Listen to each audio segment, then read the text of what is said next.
Chers collègues, bonjour. Bienvenue dans cette séquence 4 pour lancer un coup d'œil sur l'activité concernant prendre une décision, établir un verdict. On va commencer avec quelques objectifs à discuter ensemble. Premièrement, comment comprendre des notions de base fondamentales d'une évaluation. Deuxième objectif, lire et interpréter efficacement une grille d'évaluation. Troisième objectif, c'est comment analyser une production d'élèves, et s'il s'agit de production écrite, à partir d'indices de performance observables. Et dernièrement, c'est comment établir un verdict objectif fondé sur des critères clairs et mesurables. Donc, on va lancer avec première notion de base, c'est le descripteur. Descripteur, c'est étymologiquement, c'est comment décrire. C'est des descriptions. Et en fait, c'est un outil très important pour les examinateurs, correcteurs, habilités pour les examens DELF et DALF. Donc, c'est quoi un descripteur et à quoi ça sert? En fait, si vous allez remarquer ce document, c'est un document réservé aux correcteurs des DELF. Et après avoir mis à jour l'écrit d'évaluation dernièrement. Descripteur devrait comprendre quelques composantes dont à la tête, ce sont les critères à gauche.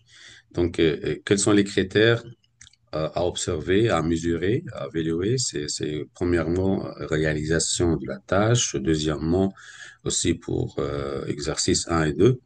Et ensuite, il y a aussi cohérence et cohésion. Et après, adéquation sociolinguistique. Donc ici, ce sont des critères de base pour évaluer la production écrite niveau A2. À côté de chaque critère, il y a des descriptions. Description de quoi? Description de performance, parce que ici, c'est niveau de performance. Et si l'examinateur cherchait quelques indices de performance pour évaluer d'une manière objective les éléments observables dans la copie de cet élève-là, ce candidat. On va diviser cette performance en trois catégories. Premièrement, est-ce qu'il s'agit en dessous d'un niveau ciblé? Comment mesurer? Qu'il s'agit par exemple, est-ce que c'est déjà atteint la tâche proposée? Est-ce qu'il peut écrire des phrases courtes, simples, mais insuffisantes? Ici, c'est pourquoi en dessous, parce que c'est insuffisant pour répondre efficacement à la tâche. Tandis que pour A de ciblé, c'est deuxième catégorie, c'est toujours au niveau ciblé.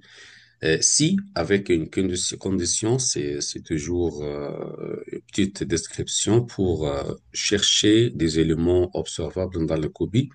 Est-ce que le candidat peut écrire une suite de phrases simples pour décrire brièvement un événement ou raconter une expérience personnelle ou professionnelle en adéquation avec la tâche aussi, elle peut exprimer ses impressions en termes simples. Donc, si vous avez trouvé quelques indices, quelques éléments dans cette copie-là qui va répondre à ces critères-là, à cette description. Donc, c'est toujours au niveau ciblé A2. Et A2+, c'est-à-dire qui est déjà dépassé l'attente déjà pour le niveau ciblé A2, mais ça A2+. Comment savoir si vous avez observé dans le courrier concrètement qu'il s'agit par exemple, texte court en adéquation avec la tâche, et aussi, elle a déjà raconté un événement avec des activités passées. Donc, elle a la capacité d'utiliser le temps de passé pour raconter des activités d'expérience personnelle et aussi apportant des détails. Ici, des détails. Donc, il y a une nuance entre A2 et A2+. Parce que ici, c'est plus de détails, des exemples pour décrire ses sentiments et ses réactions. Donc, comme vous voyez maintenant, il s'agit de descripteur. Donc, descripteur, c'est quoi? C'est un outil pour décrire les critères à mesurer et aussi indices de performance classés en trois niveaux, en dessous, ciblés au plus. Et pour chaque correcteur, examinateur, il faut avoir cet outil-là pour chercher d'une manière pertinente et objective les indices et les éléments observables dans la copie de chaque candidat pour la production écrite. Donc ici, comme définition, c'est quoi descripteur? C'est que l'élève est censé savoir faire à un niveau donné. Parce qu'il s'agit d'un outil pour savoir est-ce que c'est déjà atteint la tâche proposée ou non. Par exemple, pour le niveau A2, elle peut relier des phrases avec des mots simples en utilisant par exemple et, mais, parce que. Donc, tout ça dans le descripteur comme un outil très objectif, très pertinent pour chaque examinateur et correcteur. Ensuite, les critères, comme on a déjà vu dans le descripteur, il s'agit d'une liste des critères pour définir l'aspect général à évaluer. Qu'est-ce qu'on peut évaluer? Qu'est-ce qu'on peut chercher ici? Comme par exemple le critère fameux cohérence du discours. Exemple, on cherche par exemple si les idées sont bien organisées, logiquement liées, enchaînées. Donc, c'est un critère euh, qu'on appelle cohérence. Élément observable. Élément observable, c'est-à-dire ce qu'on voit réellement dans le copie. On cherche d'une manière concrète. Qu'est-ce que cet élève ou ce candidat écrit concrètement comme témoignage, comme des exemples pour justement interpréter votre décision et ensuite votre verdict. Exemple. Dans le QB, j'ai déjà observé cet élément déjà clair dans le QB. Je suis allé au cinéma. Ce que l'élève a déjà écrit. Et aussi, autre exemple, je vais en film. Il était intéressant parce que les acteurs étaient drôles. Donc, ce sont des témoignages dégagés depuis la copie de cet élève-là pour justement se servir comme un élément observable. Pourquoi? Parce que on a déjà besoin d'exemples concrets, des éléments observables sur la copie pour donner la décision et établir un verdict, c'est-à-dire résultat et recommandation à la fin de la correction. Donc, c'est quoi un verdict en évaluation? Un verdict, c'est-à-dire, c'est pas une simple décision, mais elle te passe ça, parce que ça te passe la prise de la notation chiffrée. Elle reflète aussi analyse qualitative. C'est pas quantitative, mais qualitative. Deuxièmement, justement description exacte de verdict que fait nuance avec la prise de décision. Il s'agit d'une décision pédagogique. C'est pas décision hâtive, c'est pas une décision subjective, mais en fait, c'est décision pédagogique et objective, fondée sur des critères objectifs, évidemment, et des indices de performance. Parce que on a déjà dit qu'il s'agit de descripteurs, c'est-à-dire outils objectifs que se sert à quoi? À justement utilisable pour préciser à quoi à quoi cette copie s'élève, à quelle notation et pourquoi, avec quelle justification et avec quels critères, qu'est-ce qu'on peut chercher comme élément observable par rapport à chaque critère. Et puis, on peut classer le niveau de performance de ce candidat en trois catégories. En dessous, ciblé plus. Donc ici, ce sont des critères objectifs. Troisièmement, ce verdict. basé sur des éléments concrets, observés, comme on a déjà dit, parce que ce sont des témoignages, des exemples concrets d'une manière objective pour évaluer la copie ou la production, soit écrite, soit l'orale. Donc, il faut avoir avec chaque examinateur quelques indices, quelques éléments observables dans le copie. Donc, c'est le verdict. Mais à quoi ça sert? Il y a aussi des fonctions principales que joue ce verdict-là parce que le verdict, c'est justement certificatif et aussi formatif. Certificatif, c'est-à-dire c'est accorder note, niveau score 16 sur 20 ou bien 22 sur 25, etc. Mais aussi c'est formatif. Et si la différence entre verdict pédagogique et aussi une simple décision. Simple décision, c'est-à-dire cet élève-là peut avoir un score pertinent comme par exemple 18. Mais pour verdict pédagogique, il s'agit de faire interprétation, analyse, pour donner une décision formative. Pourquoi? Pour orienter le progrès de l'élève et indiquer aussi quelques pistes de travail pour justement remédier. Remédier à quoi? Remédier aux lacunes déjà trouvées dans le COVID. Donc, formatif, c'est-à-dire remédier. Remédier quelques lacunes déjà trouvées, dépistées dans le COVID. C'est pas d'une simple certification, c'est pas une simple notation, mais aussi c'est orientation. Donc, le verdict doit être relié à un niveau de CECRL. Exemple, si le niveau est inférieur ou conforme ou supérieur à A2.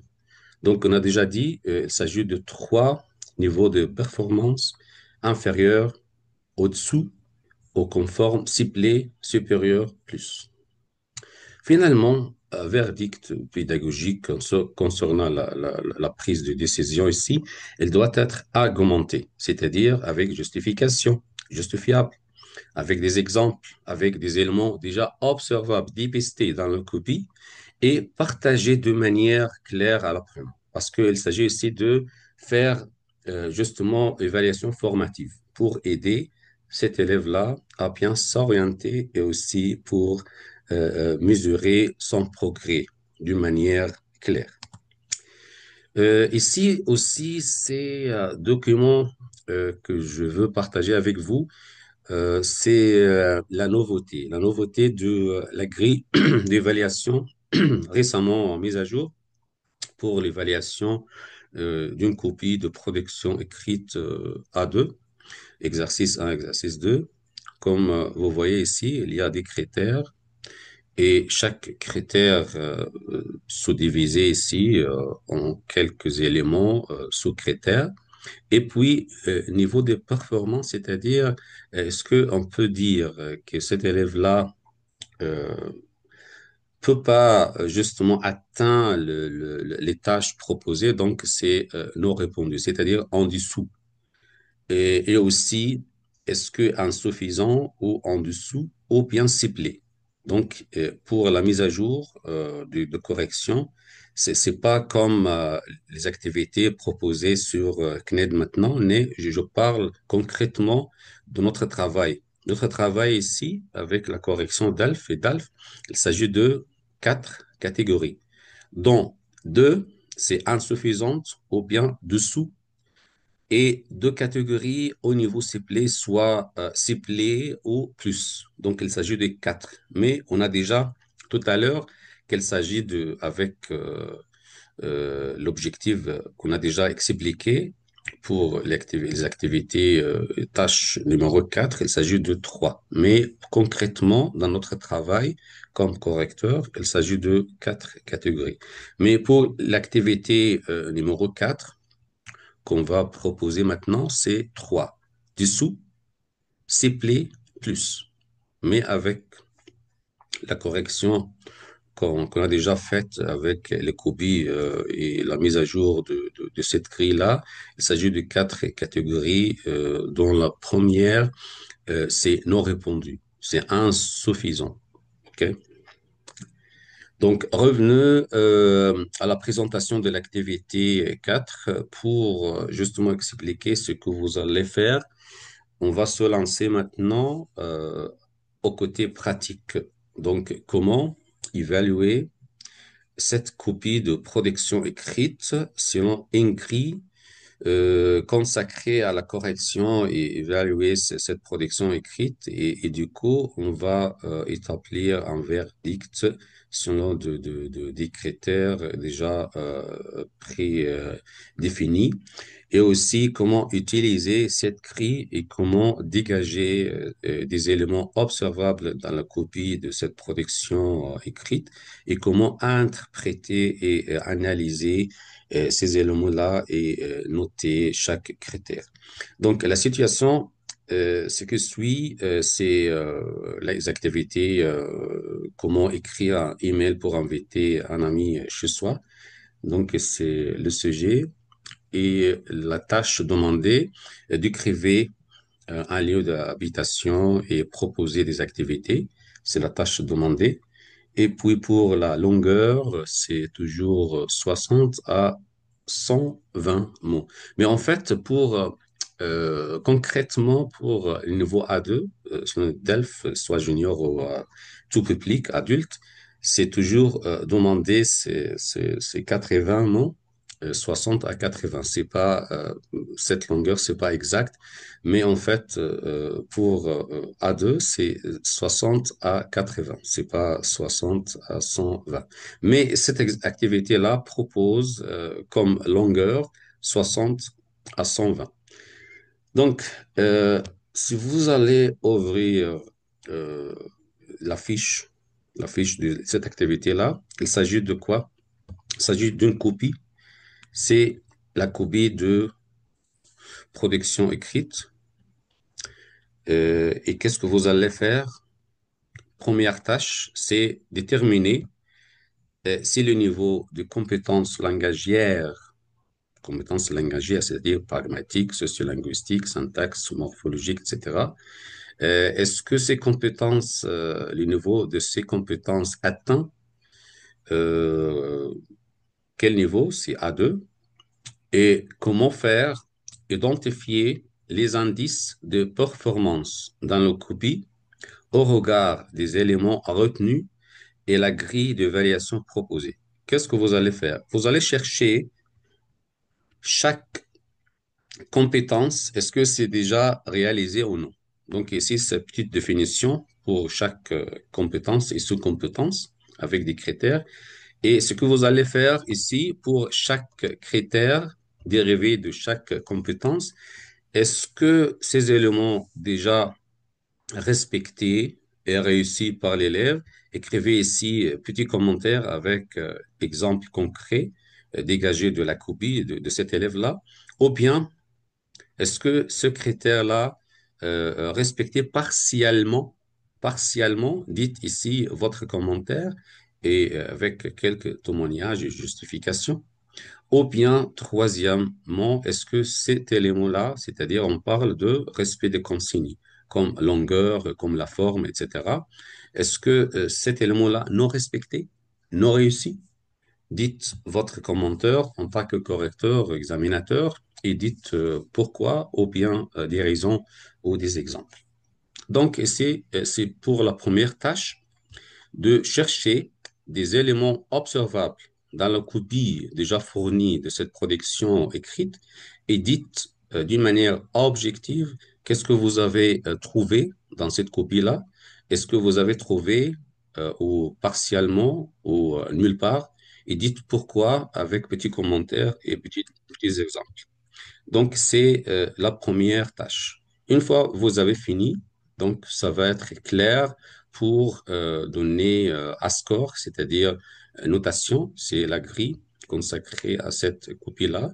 Pour chaque critère dont vous avez des justifications et des commentaires, donc ici, c'est noter chaque critère sur la barème prédéfinie ici, 3,5 pour quelques-uns et 2 ou 1,5 pour des autres. Donc ici, c'est notation. Une fois vous avez terminé, troisième tâche ici, c'est établir un verdict, c'est-à-dire décision pédagogique. Est-ce que, selon que vous avez dit tout à l'heure, est-ce que la performance de cet apprenant est inférieure, c'est-à-dire en dessous de ce niveau-là, ou correspond, s'il plaît, ou bien supérieur, c'est plus. Donc, c'est troisième tâche. Donc, ici, dans la deuxième partie, on va parler comment évaluer pour la première tâche, comment dégager des éléments observables dans chaque courrier avec petits commentaires et justifications et des exemples concrets dégagés de cette copie. Et puis, on va noter chaque critère. Et troisièmement, on va établir un verdict, c'est-à-dire on va donner orientation pour justement orienter et pour remédier aux lacunes déjà détectées dans cette copie-là.